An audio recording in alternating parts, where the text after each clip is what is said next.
para dar aula, seja de yoga, seja de meditação, sem dúvida, o melhor de tudo é ter um grupo relativamente homogêneo, porque aí te permite ter uma linguagem que atende muito bem a todos. Nós, como professores de meditação, entendemos que a fala e os pensamentos são instrumentos através dos quais comunicamos ideias, então podemos usar uma palavra ou outra, não temos por que grudar em uma única palavra. E tem algumas palavras que despertam sentimentos fortes de apreço ou de aversão.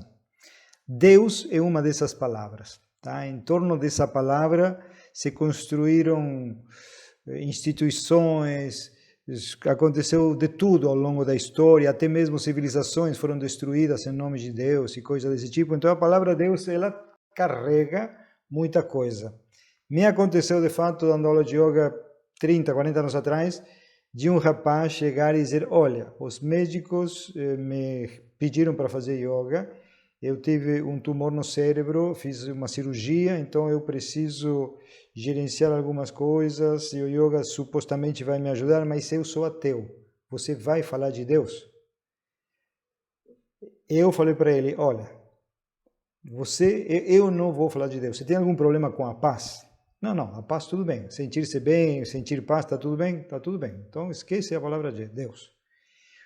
Porque quando eu uso a palavra Deus, provavelmente a uso de uma forma e com um significado, e eventualmente a outra pessoa entende a palavra Deus dentro do seu referencial, que pode significar qualquer coisa, desde um cara chato que fica mandando a gente fazer coisas, até o próprio amor ilimitado, depende muito como cada um pensa. Então, eu creio que como professores de yoga e de meditação, espera-se de nós que sejamos muito flexíveis no uso da linguagem, porque a linguagem é a expressão física dos pensamentos e nós não somos os pensamentos, nós somos a inteligência. Então, se alguma pessoa ainda não entendeu isso, e a maioria não entendeu isso, e tem dificuldades com algumas palavras, a gente tem que encontrar um caminho para evitar essas reações. Assim, a sensação que eu tenho quando dou aula é que estou caminhando num campo minado. Dependendo da fala que eu use, explode uma reação emocional na mente de alguém. Então, tenho que andar com bastante cuidado, porque não por mim, mas porque as pessoas são vulneráveis às suas próprias emoções. Então, se eu quero colocá-las em um estado de paz, de harmonia, de bem-estar emocional, eu tenho que prestar muita atenção às palavras que eu uso e evitar aquelas palavras que levam a essas reações. E que fique claro que cada grupo é diferente. Se eu for dar aula de meditação para padres, eu vou usar uma linguagem. Se for dar aula de meditação para executivos, vou usar uma linguagem diferente. Se for dar aula de meditação para adolescentes, tem que ser uma fala que faça sentido para eles. Não é que eu esteja fingindo ou mudando o discurso ou sendo incoerente. Não, exatamente o contrário, eu sou coerente. Eu quero ensinar as pessoas a meditar. E elas têm seus limites, elas têm seus apegos, elas têm uma maneira restrita e preconceituosa de pensar as coisas, e eu entendo, porque também fui assim em algum momento. Graças a yoga, meditação e essas coisas, consegui transitar pelos diferentes significados com mais liberdade. Me reconheci como inteligência e não como um ego feito de pensamentos rígidos. Então, espera-se mesmo que o professor adapte o discurso conforme as características do público. Agora, quando o público é muito variado, eu acho que complica mesmo, não tem como agradar todo mundo, e aí quando você tenta fazer um meio termo, eventualmente, cada tanto fala alguma coisinha um pouco mais explicitamente espiritual, mas eu não usaria a palavra Deus, usaria a palavra bem-estar emocional, bem-estar espiritual, até, digamos assim, bem-estar bem genérico, entendeu? De modo que cada um enquadre o que estou dizendo dentro de um referencial que não perturbe a sua prática. Porque tanto faz se a pessoa acredita em Papai Noel, no Corinthians, que Deus tem barba, ou que Deus tanto faz. Se a pessoa medita, ela vai entender que tudo isso são conceitos e que ela é diferente do conceito. Eu, como professor, tenho o objetivo de fazer com que a pessoa tenha esse insight. Então, até ela ter esse insight, é absolutamente esperado que ela continue presa aos seus dogmas, às suas crenças, à sua maneira estereotipada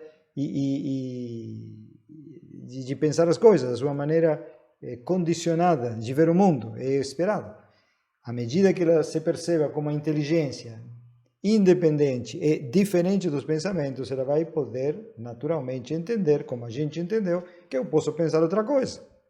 Eu não sou os pensamentos. Os pensamentos geram emoções, comportamentos, mas eu não sou os pensamentos. Se eu penso usando outros pensamentos, chego a outras conclusões, a outras emoções, a outros comportamentos.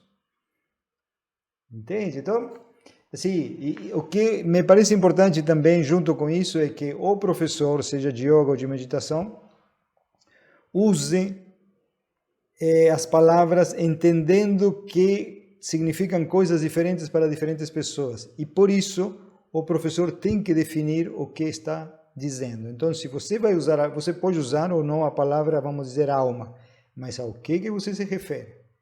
Porque alma para um budista é uma coisa, para um cristão católico é outra, para um evangélico é um pouco diferente, para um espírita é diferente.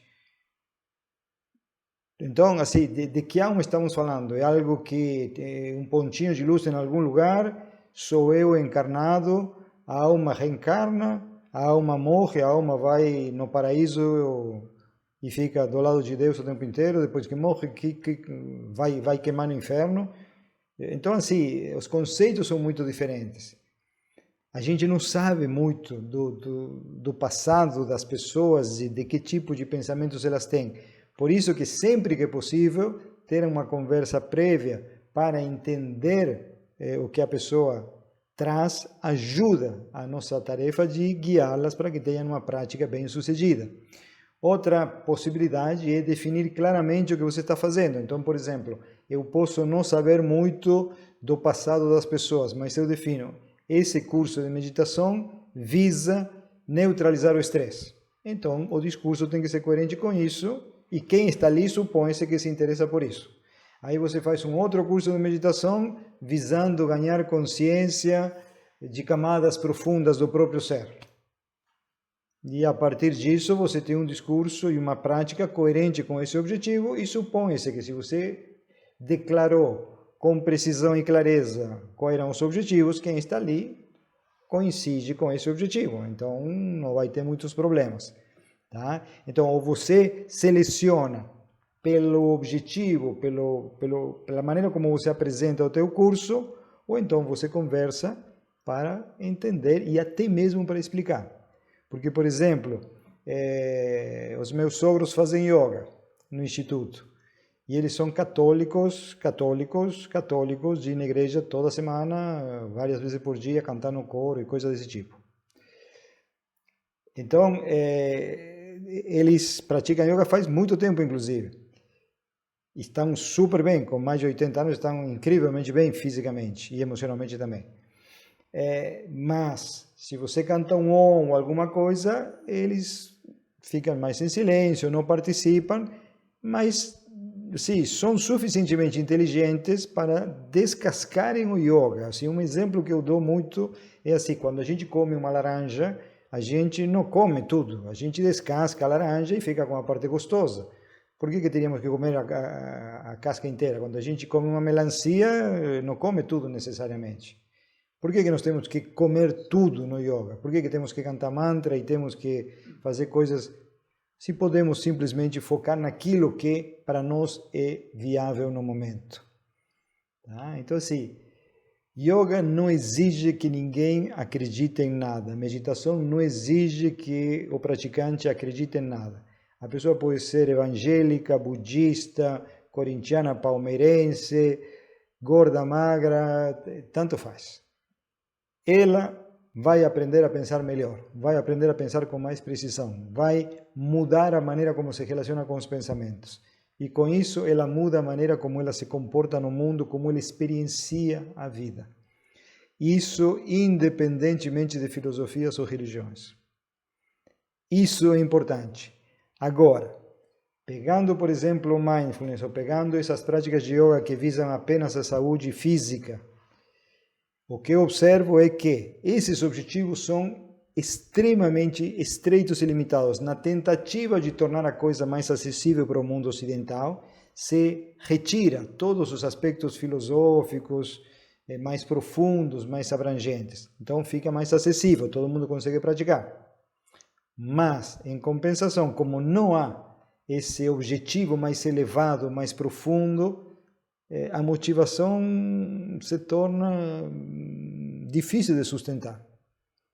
Entendeu? Porque se só para a saúde física, sim, é legal, mas fazer em nome de uma causa mais ampla, trabalhar pela própria evolução, trabalhar para atingir uma compreensão transcendental, é muito mais motivador para quem se engaja e aceita esses objetivos. Tá? Então, quando a gente desidrata um pouquinho, pasteuriza o yoga de valores culturais e de palavras espirituais, a mesma coisa com a meditação, a gente torna isso mais acessível para quem é mais defensivo em relação a essas ideias espiritualistas. Tudo bem, acho válido como uma porta de entrada, como para facilitar o acesso às pessoas, porque a pessoa tem essa atitude em função de sua história de vida. À medida que ela se descubra como inteligência, ela entenderá que pode pensar pensamentos mais amplos, mais nobres, mais abrangentes, que a libertam, que lhe brindam novas oportunidades. Mas restringir e não avançar é uma pena, porque dá para ir muito além.